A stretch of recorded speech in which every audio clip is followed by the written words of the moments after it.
I said last time that I'd talk about the wee beasties on the allotment in the next video, but before I do that, there are a few more things I'd like to say about the cats that live there.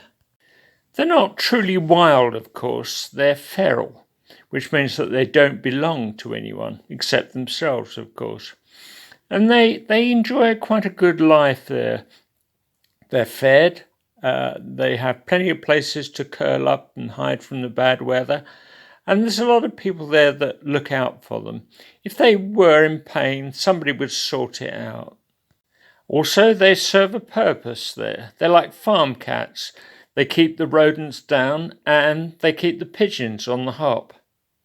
But they may be the last of their line.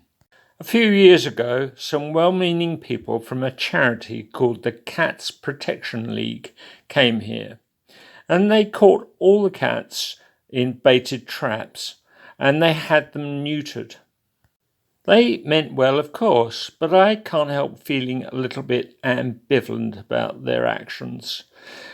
Sometime in the past, the ancestors of the present cats, or the cats themselves, decided to follow a wilder path. But they didn't decide to have their private parts cut off. I'm not sure it was right to remove them from the gene pool in that way.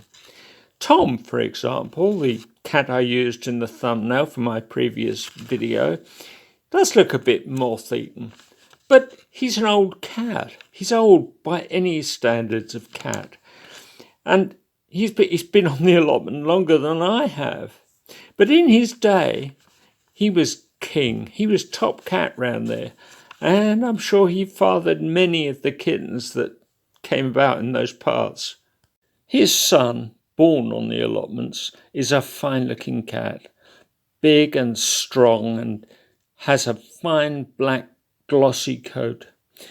Now, if it wasn't for the fact that he was snipped some time ago, he'd be top cat here now, and he'd be passing his good genes on to the next generation. So, was it right what the Cats Protection League did? I'm not sure. I'm just glad they're not protecting me.